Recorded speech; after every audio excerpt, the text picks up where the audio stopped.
Hey guys, it's Steph here. I wanted to get on here real quick and just show you a little bit of what I've done to decorate my beautiful greenhouse and how I'm using my tulip containers in a multi-purpose way.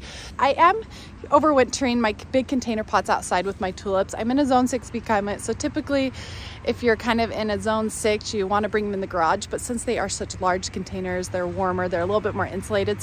And since they're next to the south facing house, I've already mentioned this before, but if you're new to my video, I just wanted to add this real quick. So I'm sorry for those of you who have already heard this. I'm doing it again, but I do think this evergreen layered on top is gonna keep it a little bit more insulated, and I'm hoping it will deter any rodents or mice. I don't really have to worry about that because I have cats, but my cats do like to dig and get in the soil.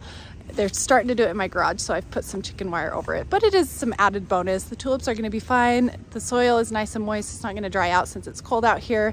And then maybe in a month or two, I'll lift these up and water them if they need a little bit of water, but you know, it's a good protection for my tulips out here. So actually, I just have been really resourceful this year. I'm on a budget. I don't have a lot of money to go towards holiday decor because I spend it on my seeds and my flowers that I'm gonna plant in spring. And so I was getting creative. I started foraging, and I'll show you what I've done here. And those cute wreaths back here, oh my gosh, they're one of my favorite wreaths I've ever made. Look how cute they are on both sides. I'm gonna show you how I made those, super easy. And let's just take a look at it all. Right here, I have just layered it with some, I think this is juniper. I'm not exactly sure, but look at, they get this cute little fall interest right here.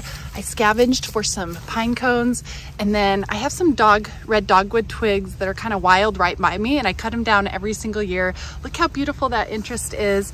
And then I just got some logs that I had around my yard, and I picked some ivy. This is the only time that I actually like this ground ivy. It's just so invasive. I actually went to a neighbor's house and asked her if I could forage in her yard a little bit. I thought they were just fun to be like act as climbers in my container pot. But basically all I did was layer these in here, then I grabbed some logs.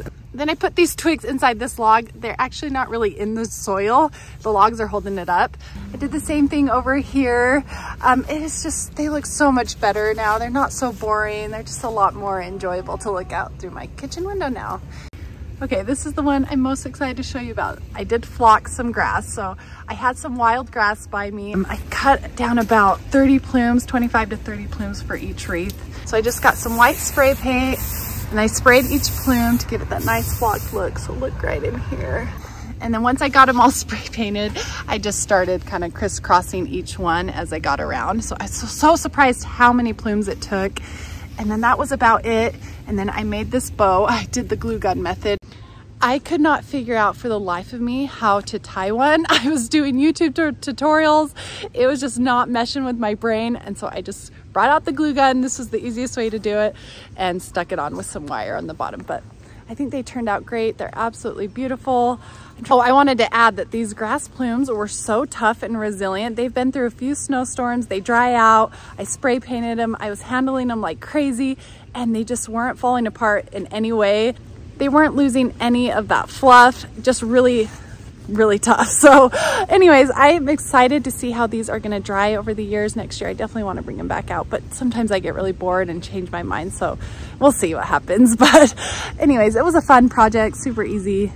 All right, that is all I've got today. It has been so much fun decorating my greenhouse for the first time this year. I am forever grateful for it. It's just been such a blessing. Anyway, I hope you guys felt inspired by this video.